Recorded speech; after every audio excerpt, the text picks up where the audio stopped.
Alright, greetings and salutations, fellow YouTubians. My name is Terry Andrews Jr., also known as the J5 Guru.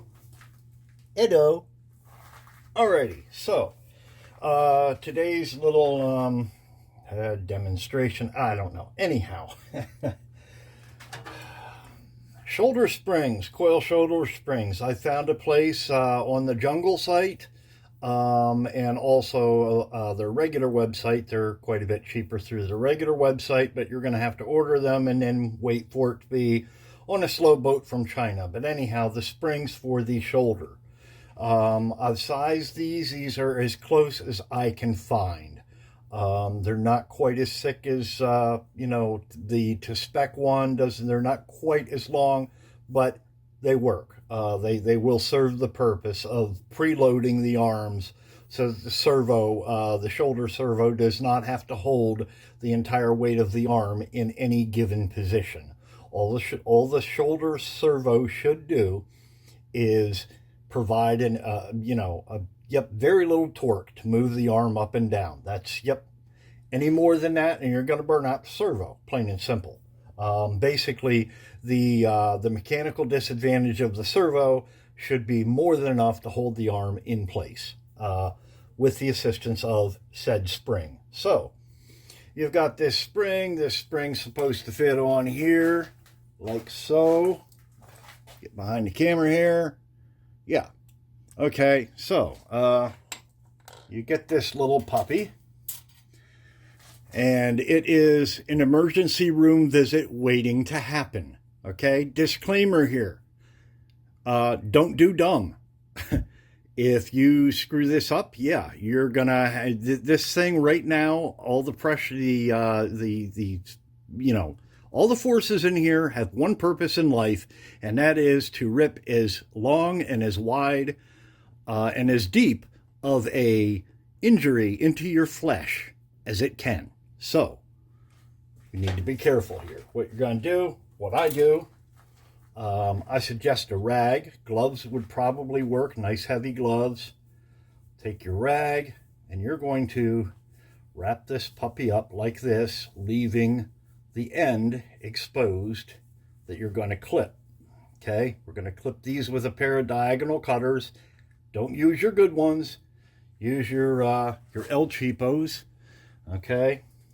So, El Cheapos, you can tell by the nice, they're El Cheapos. So, you're going to grab a hold of this. You're going to hold it tight. Don't be afraid to grip onto this thing. This thing wants to rip you to bits, okay? So, hold on to this tight, and then cut that retaining wire. I just let it go. Oh, yeah. Now, slowly release the rag a little bit, holding pressure on there, and you're going to let that thing slowly open. Release that stored energy. There we go. Now you have one more hurdle. That wire on there still got a little bit of, tension on it. Carefully. There we go. Remove that wire. There we go. Bob's your uncle. All right, so we can stop puckering up now. And now, so the problem is, this has to fit over this. Yeah, that could be a problem, couldn't it? By the way, for those that are asking, on one arm the spring would go in this orientation. For the other arm, it just simply gets flipped. Okay, so that's the way that, simply a right and a left orientation depending upon how the arm has to be clocked to tighten this. So how do we do that? Well, a lot of people have been trying to use a lathe. That does work, provided you can get the thing onto your lathe chuck and open it up. And some people don't have a lathe. So, again, the Amazon site, the Jungle site provides. These are battery terminal spreaders, okay? These are steel. That's what you want. Don't get the cheapo aluminum ones. These are like 20 bucks, folks, okay? Made in the good old country of Taiwan. GW204D but a specific brand doesn't matter. You just want something with a good stout connection here, steel construction, something that's not going to break.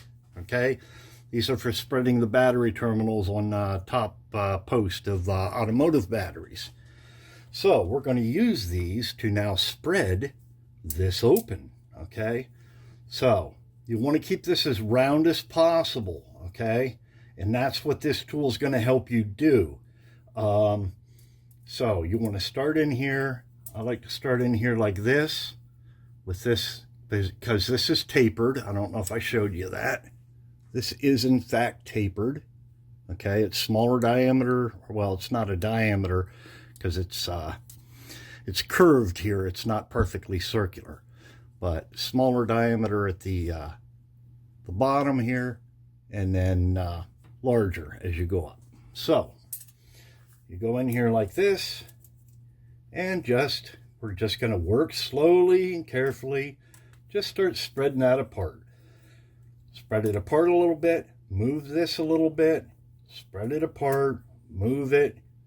See how I'm doing that? See how that's not lined up now? See? I gotta keep spreading it apart. Okay?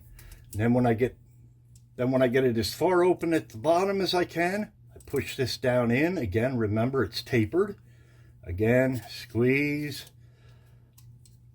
You're gonna have to work for this. Okay, it can't all be easy now, can it? If it was easy, everybody'd be doing it. And I'm going right up here to the very top. Spread that thing apart. Open her up. Careful not to get your phalanges pinched in there. Okay. So now we are making progress. What you want to try to do is avoid any flat spots in here. Try to keep it as circular as possible. Keep working this around. Okay. Now I'm going up. You can see I'm kind of cresting the top of it now, trying to get the maximum amount that I can for that to open up. Okay, I go back here like this. See how I have it now? I have it pretty much like that. There you go. And again, open it up. Now, at this point, you're going to max out. This thing's as open as wide as it can, but this has to be opened even wider. So, we're going to go, and we're going to rotate it. We're going to put the tool in like this. Is it like that? Yeah, I think it's like that. No, maybe it's not like that. One of these ways.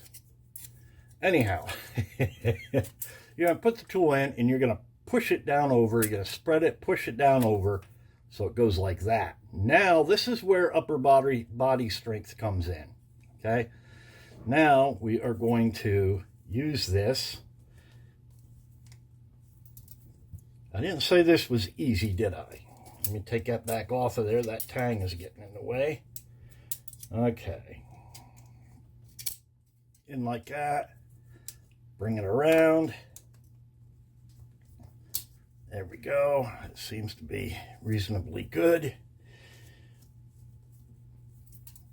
And now, what I'm going to do, again, not easy. You got to fiddle with it.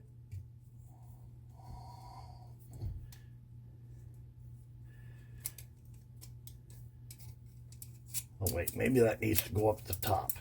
Ah, yeah, it needs to go at the top so you can clear it. Yep, okay, so it needs to go that way. Now you can get it down over. Now you squeeze them together, push this down. See that? Now you're down here. Now this is where your upper body strength comes in. Now you're going to have to pull these apart down here. So, whoops, forgot to do that part. You got to hold down with your thumbs to keep it from slipping back up.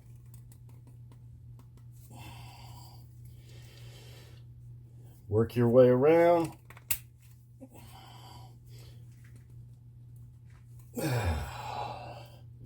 Open that puppy up. Again, work around.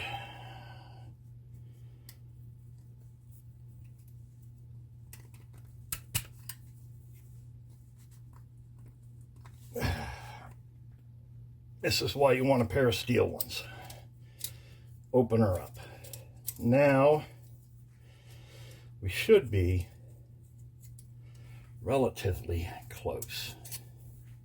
All right, so I see I got a little flat spot over here. I'm going to try to get that out of there. I'm going to go back in here. I'm going to press against that flat spot. Let me see here. Here we are. Go like that. Go in. Find that flat spot I'm not caring for. Right about there. And just now open that up. All right.